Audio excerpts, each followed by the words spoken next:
नमस्कार, स्वागत है आपका डे न्यूज में। मैं हूं आपके समक्ष आध्या सिन्हा। करवाऊंगी रूबरू शहर के ताजा तरीन खबरों से, लेकिन खबरों पे नजर डालने से पहले आइए नजर डालते उन तमाम खबरों पे जो बनी है आज की सुर्खियां। मुजफ्फरपुर में स्मार्ट मीटर बना परेशानी का सबब, मजदूर को आया 31 लाख का बिल, पैसे नहीं देने पर बिजली विभाग ने काटा कनेक्शन।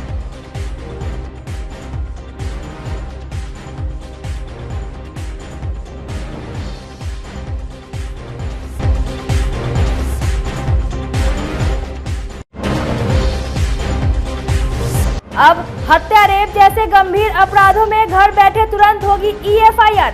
आज से देश भर में लागू हो गया नया आपराधिक कानून।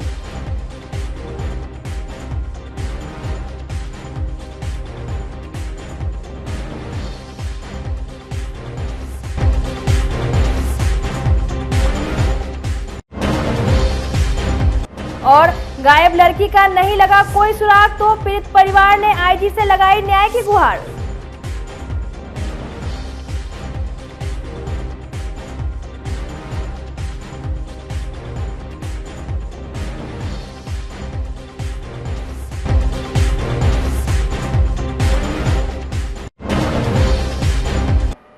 तो ये थी आज की सुर्खियां, अब खबरें विस्तार से।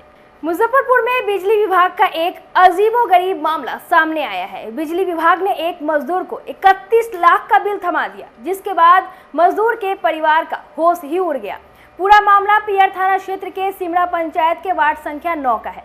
हैरानी की बात यह है कि बिजली बिल मात्र 2 महीने का है।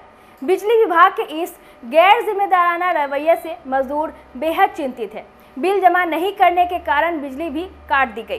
पीड़ित शुभलाल सहनी ने बताया कि 31 लाख रुपए का बिल भेजा गया है और यह बिजली कनेक्शन उनकी पत्नी फूला देवी के नाम पर है और ये करीब 2 महीने पहले विभाग की ओर से बिजली का स्मार्ट मीटर लगाया गया था। इसके कुछ दिन के बाद तक घर में बिजली आती रही, उसके बाद बिजली आनी बंद हो गई। पीड़ित शुभलाल सहनी ने बताया कि 20 जून को 400 रुपये की रिचार्ज करने के बाद भी जब बिजली आपूर्ति शुरू नहीं हुई तो बिजली विभाग में जाकर पदाधिकारी को बताया तो यह पता चला कि उनका करीब 31 लाख रुपए का बिल बकाया है। मजदूर ने बताया कि उसके घर में मात्र 2 पंखा और 3 बिजली का बल्ब इस्तेमाल होता है। 2 महीने पहले करीब 2600 रुपये का बिजली बिल बकाया था। अब यह फिर आखिर इतना बिल कैसे हो गया, यह समझ से बाहर है। इस घटना के बाद बिजली विभाग के जूनियर इलेक्ट्रिकल इंजीनियर अभिषेक रंजन ने बताया कि गड़बड़ी की शिकायत मिली है। एक मजदूर से लिखित आवेदन मांगा गया है और इस मामले की जांच करवाई जा रही है। मामला है बिजली के, जो आज से 2 महीना पहले हमको रिचार्ज वाला मीटर लगा है। तो 20 तारीख के हमने ब्रांच पर गए रिचार्ज कराने। रिचार्ज कराएं 20 तारीख को हम चला आए घर पर आए 25 तारीख के सर भोर में रिचार्ज मैंने बल्ब ख़त्म हो गया, नहीं बढ़ा तो हम फिर भी 26 तारीख को चला गए समझने कि ये काहे नहीं जल रहा है। तो वहाँ गए तो बिल दिखाएं तो उन्होंने बोले कि ये लगभग 31 लाख के तुम्हारा ऊपर ड्यूज गिरा हुआ है। जई में हम 3 पंखा चलाते हैं और 4-5 बॉल जलता है। अच्छा, एक चीज़ बताइए, जब आपका मीटर लगा था उस समय आपका कितना ड्यूज था? मीटर लगा था उस समय हमको ड्यूज था 2600 रुपया। 2600 रुपये ड्यूज था जी। अच्छा, ये कौन सा जगह है? ये जगह है सिमरा घाट डीह टोला। क्या नाम हो आपका? हमको नाम शुभलाल सहनी है। कौन सा वार्ड है? वार्ड 9 नंबर में है। अच्छा, किनके नाम से कनेक्शन है? कनेक्शन फूला देवी के नाम से, हमको पत्नी के नाम से है। पत्नी के नाम से जी। क्या मांग करते हैं? मांग करते हैं कि जे हम गरीब आदमी हैं, हम कहाँ से ते भरेंगे। हमको ये मामला को सर हम लोग कल जोड़ कर कहते हैं कि ये मामला ख़त्म किया जाए, हम लोग दे नहीं पाएगा। ये मामला संज्ञान में आया है, किसी के माध्यम से मेरे व्हाट्सएप पे आया था। हम भी अभी उसको देख रहे हैं। प्रथम दृष्टया तो ऐसा मुझे लगा था कि शायद मीटर लगाने वक्त गलत मान पठन, अंतिम मान पठन गलत प्रविष्टि कर दिया है। लेकिन अभी हम उसको अपना जो मेरा व्यवस्था है, सिस्टम है, आईडी से देख रहे हैं तो उसमें वो गलती नहीं है। जो मीटर में मान पठन था वही डाला गया है। लेकिन ऐसा लग रहा है कि मे भी मीटर खराब भी हो सकता है, कभी कभी मीटर जंप कर जाता है।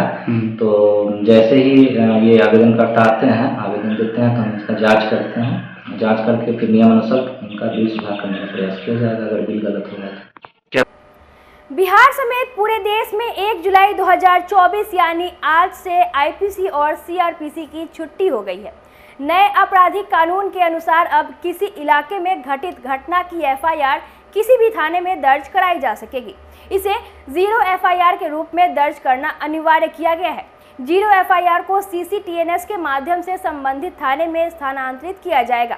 इसके बाद संबंधित थाने में प्राथमिकी की संख्या दर्ज की जाएगी। दर्ज की गई प्राथमिकी की जांच और कार्रवाई की प्रगति को एफआईआर नंबर के माध्यम से ऑनलाइन देखा जा सकेगा। 3 नए कानूनों के संबंध में मुजफ्फरपुर के सभी थानों में आयोजित पब्लिक संवाद में एसएसपी राकेश कुमार ने कहा कि नए कानूनों में प्रावधान है कि पुलिस थाने में पहुंचे पीड़ित की शिकायत आधे घंटे के भीतर सुनी जाएगी। अगर ज्यादा देर तक उसे इंतजार करवाया गया और बात ऊपर के अधिकारियों तक पहुंची तो थाने के संबंधित पदाधिकारी पर कार्रवाई तय है। किसी भी पीड़ित को ज्यादा देर तक थाने पर बैठाना किसी भी कीमत पर उचित नहीं है। सभी थानों में तैनात अलग अलग केस के आईओ को लैपटॉप और एंड्रॉयड मोबाइल फोन दिया जाएगा। बिहार पुलिस जल्द ही डिजिटल पुलिस बनेगी। सभी आईओ को उनका अलग ईमेल दिया जाएगा। इसके बाद भी सीसीटीएनएस अपराध एवं अपराधी ट्रैकिंग नेटवर्क योजना पर एक्टिव होंगे।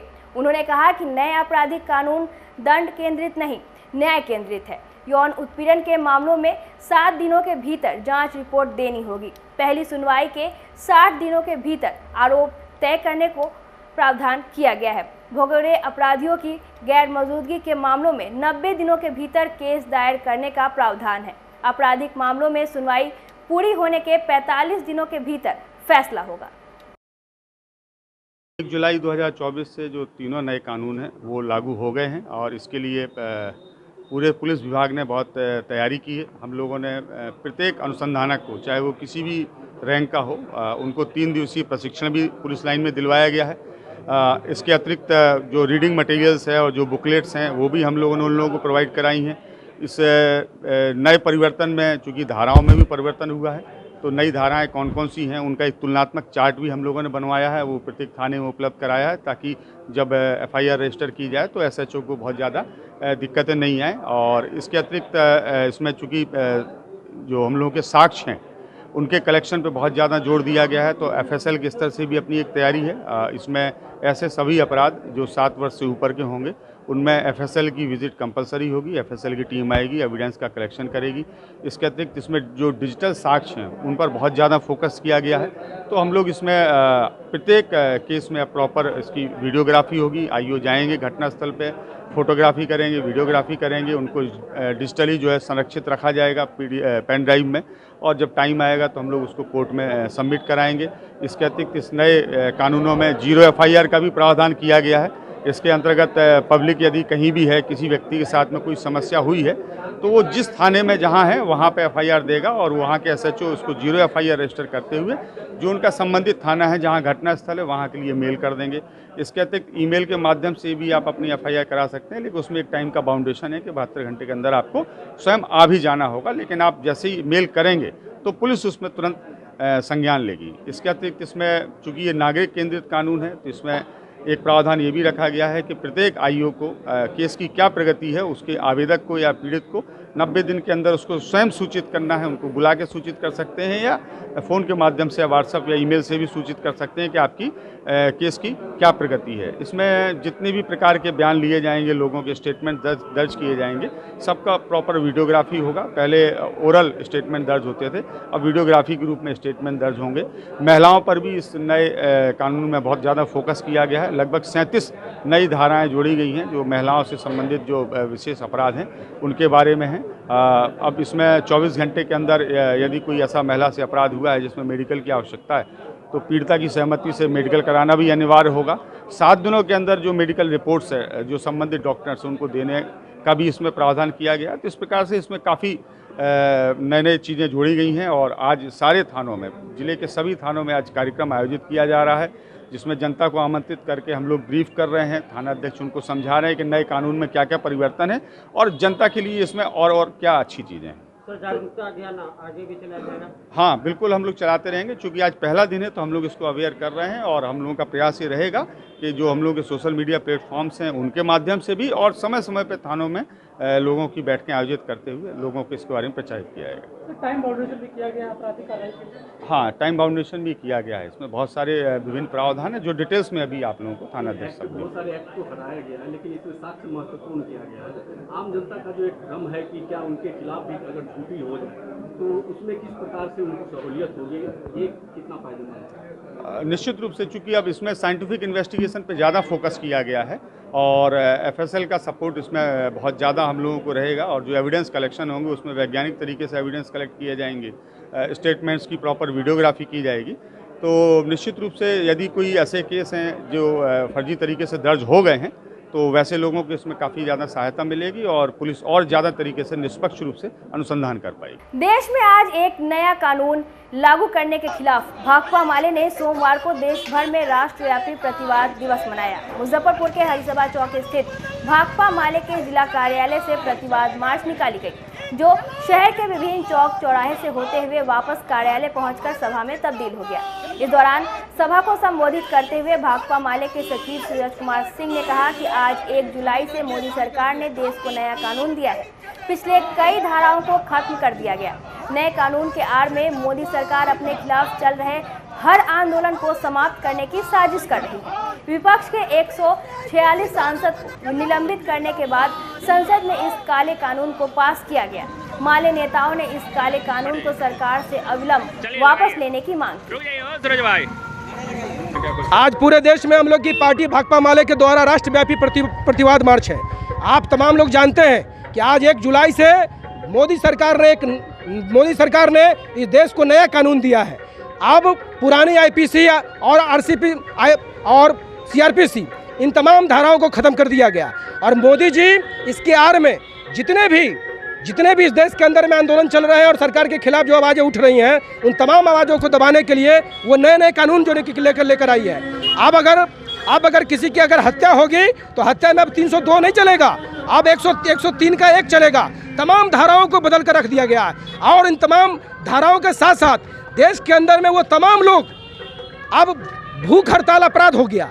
मोदी जी के राज में भूख हड़ताल पर बैठना अपराध हो गया। नए कानून को लेकर चले आए। यूएपीए जो कानून है, जिस कानून को आतंकवाद से जोड़कर बनाया गया, यूएपीए कानून का इस्तेमाल कहाँ भी कर रहे हैं मोदी जी। वो देश के बुद्धिजीवियों को गिरफ्तार करने में, देश के उन तमाम लोगों को गिरफ्तार करने में जो सरकार के खिलाफ खड़ा होते हैं, उस यूएपीए कानून को और भी ज़्यादा जो कड़ा कर दिया गया। आप सोचिए जरा कि कितनी इस देश के अंदर में ये जटिल स्थिति है कि देश के विभिन्न अदालतों में 3 करोड़ 55 लाख मुकदमे पेंडिंग पड़े हुए हैं।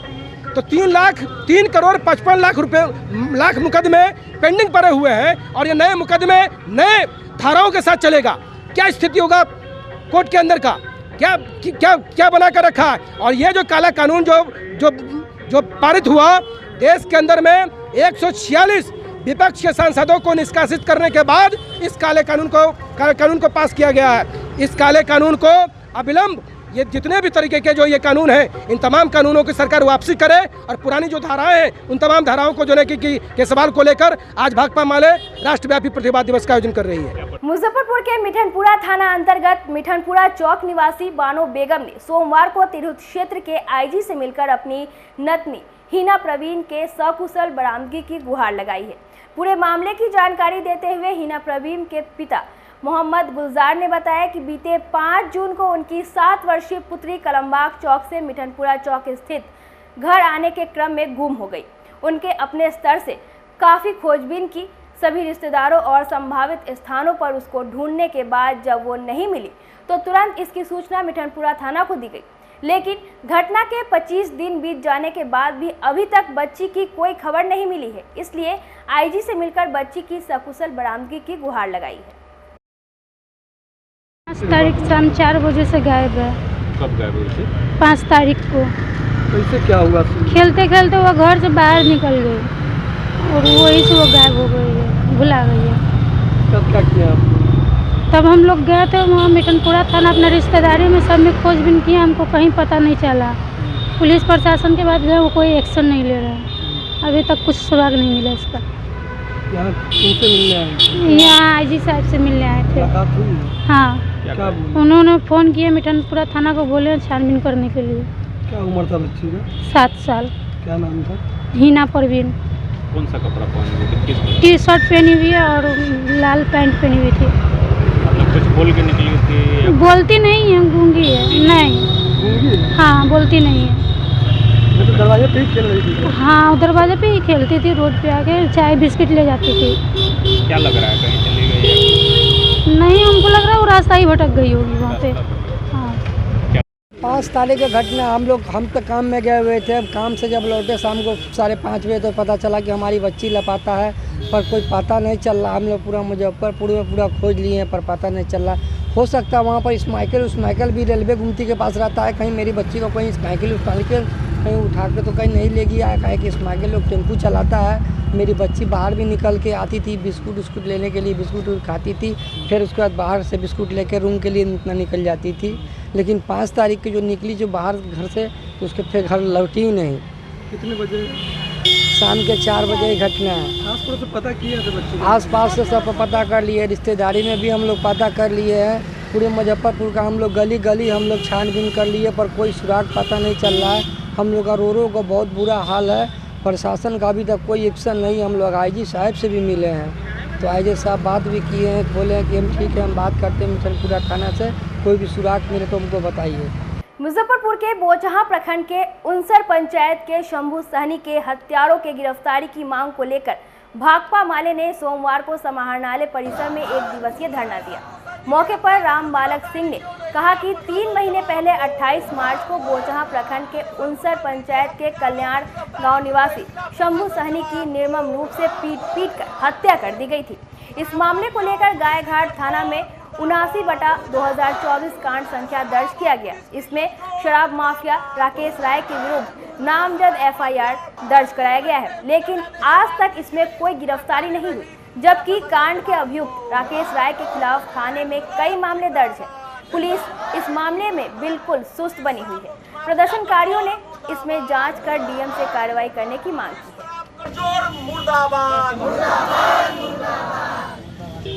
गायघाट थाना कांड संख्या 89/2024 का मामला है, जिसमें उनसर के कल्याणा गांव निवासी शंभू सहनी की हत्या आज से 3 महीना से ज़्यादा हो गया पहले हुई 28 मार्च को, जिसमें वहाँ के एक शराब माफिया राकेश राय है, जो अपहरण करके और बर्बर तरीके से पीट करके शंभू सहनी की हत्या कर दी। उसमें 2 लोगों का अपहरण हुआ, एक को अधमरा करके फेंक दिया जो चंदन सहनी है, और शंभू सहनी को मार दिया। 3 महीना बीतने के बाद भी उस घटना में किसी की गिरफ्तारी नहीं हुई है, जबकि राकेश राय जो मुख्य अभियुक्त है, वो कई मामले के अभियुक्त है। वो गोलीबारी भी किए हुए है, अपराधी है, शराब माफिया है। पुलिस बिल्कुल सुस्त है इस मामले में। इसी घटना को लेकर के हम लोग धरना पर बैठे हैं और मांग है कि उसकी शीघ्र गिरफ्तारी हो, कठोर से कठोर सजा मिले, और परिजन को जो धमकी दे रहा है कि हम हत्या कर देंगे, परिजन को सुरक्षा होनी चाहिए। ये सारी मांग को लेकर के हम लोग यहाँ बालाजी परिवार के द्वारा मुजफ्फरपुर के सुनारपट्टी स्थित निजी भवन के सभागार में आम सभा का आयोजन किया गया। कार्यक्रम की शुरुआत परिवार के संरक्षक सुनील कुमार ठाकुर एवं राम बाबू सिंह ने संयुक्त रूप से दीप प्रज्वलित कर किया, जिसमें सर्वसम्मति से निर्णय लिया गया कि सभी सदस्य से एकजुटता के साथ कांवरियों की सेवा करेंगे। परिवार के अध्यक्ष अमरेंद्र कुमार अमर ने कहा कि शिविर में सेवा के साथ कांवरियों को जल चढ़ाने का प्रशिक्षण भी दिया जाएगा। मौके पर शंकर कुमार, संकेत सराफ, संगठन मंत्री अभिषेक आर्य, मोती कुमार आचार्य, संजय कुमार शर्मा, डॉक्टर अंजनी कुमार सिंह सहित परिवार से जुड़े दर्जनों लोग मौजूद रहे।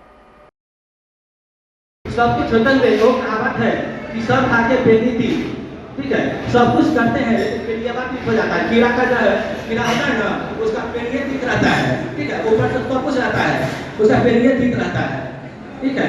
तो सब कुछ हम लोग कर देते हैं, सब कुछ इतना उत्साह के साथ जाते हैं, और लास्ट में जो है सोचा पता मिले ही नहीं खुदी सर कहने का मतलब कि जब बरसात होती है तो वैसे धूल उड़ती है ना, लेकिन वर्षा की धूल गिरती है तो खोजने पर भी धूल नहीं मिलेगा, केवल कीचड़ ही कीचड़ मिलेगा। ठीक है, तो करने के बाद जब हमारा कार्य समाप्त हो जाता है, लास्ट में जब तारीख आती है असली काम के, तो हमारे एक भी प्रोजेक्ट जो है सो नहीं जाते हैं। आगामी 3 जुलाई को मुजफ्फरपुर के एलएस कॉलेज के 125वें स्थापना दिवस समारोह का भव्य आयोजन होगा। कार्यक्रम की तैयारी को लेकर कॉलेज के सभी विभागों के अध्यक्ष और शिक्षकों की संयुक्त बैठक सोमवार को प्राचार्य प्रोफेसर ओम प्रकाश राय की अध्यक्षता में संपन्न हुई। इसके बाद प्रेस वार्ता में इसकी जानकारी देते हुए प्राचार्य प्रोफेसर राय ने कहा कि समारोह में मुख्य अतिथि के रूप में शामिल होने के लिए बिहार सरकार के उप मुख्यमंत्री विजय कुमार सिन्हा ने अपनी सहमति दे दी है। कार्यक्रम की अध्यक्षता कुलपति प्रोफेसर दिनेश चंद्र राय करेंगे। साथ ही विशिष्ट अतिथि के रूप में शामिल होने के लिए बिहार सरकार के पंचायती राज मंत्री केदार प्रसाद गुप्ता ने भी सहमति दे दी है। इसके अलावा बहुत से माननीय विधायक, कॉलेज के पूर्व प्राध्यापक सहित अन्य गणमान्य लोगों के शामिल होने की संभावना है। बैठक में समारोह की तैयारियों के लिए बनाई गई विभिन्न कमेटियों की रिपोर्ट पर चर्चा कर तैयारियों को अंतिम रूप दिया गया। प्रेस वार्ता में प्राचार्य प्रोफेसर ओम प्रकाश राय ने कहा कि कॉलेज के 125वें स्थापना दिवस समारोह में परिसर में 125 फलदार वृक्ष लगाए जाएंगे। कॉलेज का 125वां स्थापना दिवस समारोह एक महत्वपूर्ण अवसर है और हमारे समृद्ध इतिहास और विरासत का सच्चा प्रमाण है। यह मील का पत्थर शिक्षा में उत्कृष्टता की एक सुनहरी यात्रा और एक अग्रणी भावना का प्रतीक है, जिसने पीढ़ियों से हमारा मार्गदर्शन किया है। 125वां स्थापना दिवस के तैयारी समिति की बैठक हुई है। उसी में सारे आयोजन समिति के सदस्य, कॉलेज के महाविद्यालय के शिक्षक बंधु आए हैं, पधारे हैं। हम लोग इसमें एक कार्य योजना बनाए हैं जो किस प्रकार से ये आयोजन सफल हो, इसमें आप लोगों का भी सहयोग, मीडिया का भी मिलते रहा। हम लोग सोचे हैं इस बार जो बच्चे फर्स्ट किए हैं विभिन्न फैकल्टी में, चाहे मेरे पूरे देश भर के कंपटीशन में जो टॉप किए हैं, उन लोगों को सम्मानित करने की योजना है। और कॉलेज का 1 साल का क्या अगले साल का योजना होगा, उस पर हम लोग एक वृत्त चित्र के द्वारा बताने का प्रयास करेंगे। और अभी जो कॉलेज में नया जो बिहार सरकार के आधारभूत संरचना के सहयोग से जो प्रोजेक्ट चल रहा, अभी सड़क बन के तैयार हुआ है, बाउंड्री वाल हुआ, 10 स्मार्ट क्लासरूम और एक ऑडिटोरियम बन रहा है। तो इस सब के बारे में भी लोग जानेंगे, आएंगे, पूरे कैंपस में घूमेंगे। Eco friendly, green and clean campus में, स्ट्रेस फ्री कैंपस में लोग आएंगे और इसको पर्व के रूप में मनाएंगे। इसमें विजय सिन्हा साहब उप मुख्यमंत्री महोदय अपनी सहमति दिए हैं, माननीय मंत्री पंचायती राज, और यहाँ के जो एमपी लोग को तो वहाँ लोकसभा के चलते लगता है जो उस दिन पहुँच नहीं पाएंगे। यहाँ के लोकल एमएलए एमएलसी लोगों को भी अनुरोध किया जाएगा, आमंत्रण पत्र जाएगा। हम सब मिलकर संकल्पित हैं, गरीब बच्चे जो यहाँ पढ़ने आए हैं, इस बार एलुमनाई एसोसिएशन वाले के जो सदस्य हैं वो लोग कुछ डोनेट किए हैं। हम चाहते हैं जो गरीब बच्चे यहाँ आते हैं, जिनको पढ़ने में, किताब के लिए या आने जाने में कुछ असुविधा हो, उन लोगों को हम लोग स्कॉलरशिप के रूप में भी कुछ सहयोग कर सकें, हम लोगों की मंशा है। तो हम सब मिलकर चाह रहे हैं कि 125वां साल पूरे साल मनाया जाए और कॉलेज में जो विभिन्न क्षेत्र के बड़े वैज्ञानिक हैं, बड़े साहित्यकार हैं, बड़े हिस्टोरियन हैं, सब लोगों को बुला के बच्चे को जब बताएं कि देश में पूरे क्या हो रहा है। अभी शिक्षा के क्षेत्र में जो बदलते हुए जो 2020 अभी जो चला है, उसमें किस ढंग से हम लोग को शिक्षा के क्षेत्र में आमूलचूल परिवर्तन करने की, न्यू एजुकेशन पॉलिसी में क्या करने की ज़रूरत है, नेशनल एजुकेशन पॉलिसी किस ओर चाह रही है, किस ढंग का ह्यूमन रिसोर्स तैयार हो। तो हम सब मिलके उस पर सारे शिक्षक चिंतित हैं, उसका इम्प्लीमेंटेशन कैसे हो, जो सिलेबस है वो बच्चे पढ़ किस प्रकार से पाएँ। शिक्षकों का अभाव है, तो उस पर भी मिलजुल के हम सरकार के सहयोग से, राजभवन के सहयोग से और कुलपति महोदय के सहयोग से प्रयास करेंगे। जो शिक्षक भी हैं, इस साल एकेडमिक से एक्सेलेंस की ओर हम लोग कदम बढ़ाएंगे, क्योंकि इंफ्रास्ट्रक्चर बहुत सरकार के सहयोग से यहाँ बहुत नगर विकास विभाग हो या वन विभाग हो या शिक्षा विभाग, सबके सहयोग से बहुत सारे कार्य चल रहे हैं। लगभग 25 करोड़ की योजना पाइपलाइन में है या काम चल रहा आधारभूत संरचना के टेंडर से बिहार सरकार से। तो आप लोगों के सहयोग से जन जन तक ये बात पहुँचे। जो लंगर सिंह कॉलेज अच्छा मानवीय गुण से भरा हुआ बच्चा तैयार करने के लिए कृत संकल्प है। इसमें आप आएँ, विश्वास करें, अपने करियर को संवारें। धन्यवाद। जो नया जो 4 ईयर वाला जो कोर्स है, इसका सिलेबस किस प्रकार से उन बच्चे के जेहन में जाए, उनको किस प्रकार से इम्प्लीमेंट किया जा सके और बच्चे को इस बार क्वालिटी एजुकेशन किस प्रकार से ज़रूर दिया जाए, इस पर यही थीम है हम लोगों का। और 125वां साल में साल भर हम लोग चाहते हैं सेमिनार कॉन्फ्रेंस करके विभिन्न क्षेत्र के जो साइंटिस्ट हैं उन लोगों को बुला के बच्चे लोगों से रूबरू करें। सोमवार को द बेल्जियम वेफल को का आउटलेट मुजफ्फरपुर के मिठनपुरा रोड स्थित ग्रैंड मॉल के कैंपस में खुला, जिसका शुभारंभ आउटलेट के ओनर के माता के द्वारा विधिवत फीता काटकर किया गया।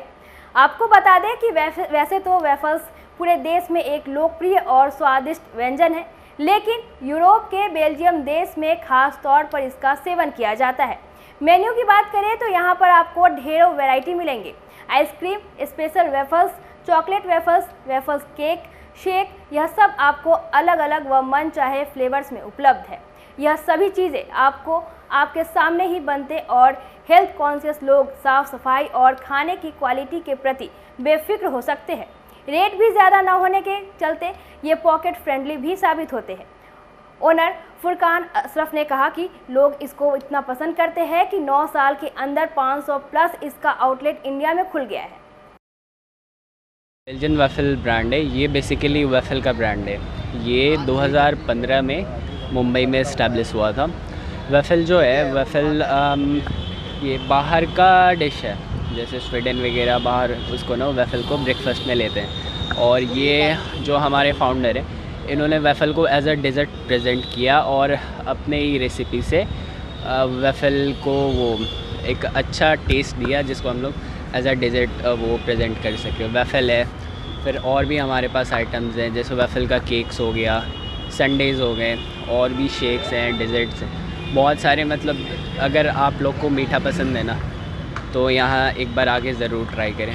वो जो मीठा आप लोग अभी तक अपने उसमें मिस कर रहे थे ना टेस्ट में, आपको वो ज़रूर फुलफ़िल होगा यहाँ। कहाँ पे खुला?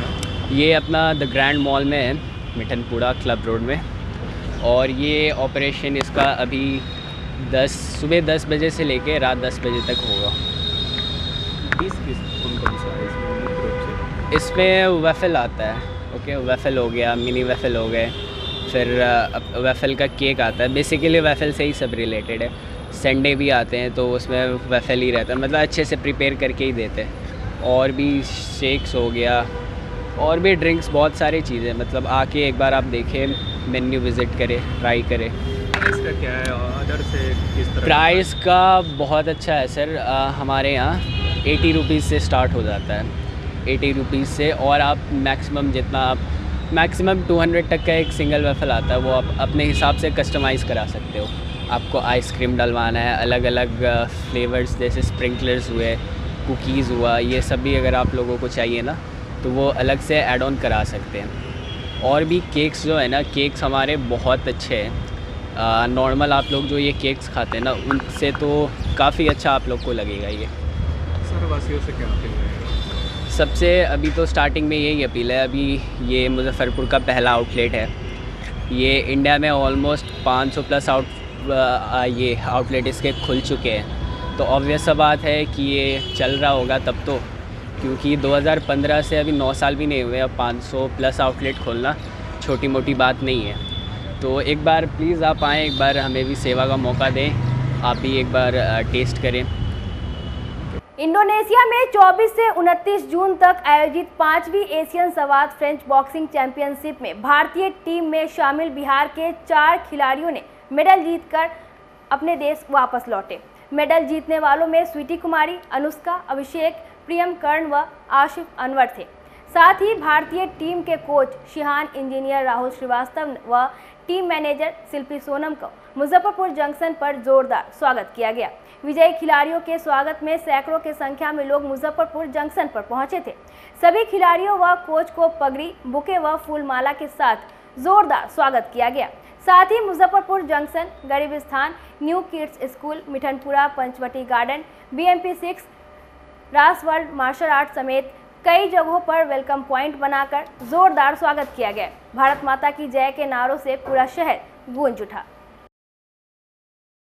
आज जो है 5th एशियन सवार चैंपियनशिप जो कि इंडोनेशिया में हुआ था, वहां से पदक विजेता खिलाड़ी स्वीटी कुमारी, अनुष्का अभिषेक, प्रियम कर्ण और आसिफ अनवर और साथ ही में इंडियन टीम के coach shihan engineer Rahul Shrivastava और इंडियन टीम की मैनेजर शिल्पी सोनम भारत लौटे हैं। और यहाँ पे मुजफ्फरपुर स्टेशन पे आज जोरदार इनका स्वागत किया गया है। मुजफ्फरपुर स्टेशन पे आज हज़ारों की संख्या में लोग आए थे और बहुत ही खुशी का है ना माहौल था वहाँ पे, और खिलाड़ियों का उत्साह भी बहुत ज़्यादा बढ़ा है। और आज यहाँ पे रैली निकाला गया जो कि मुजफ्फरपुर स्टेशन से गरीब स्थान आया गया और फिर उसके बाद उदासीन आश्रम में, उसके बाद new kids school, Mithanpura, Panchvati apartment, Rambagh Chowk होते हुए रास वर्ल्ड मार्शल आर्ट्स में आए खिलाड़ी आए हमारे।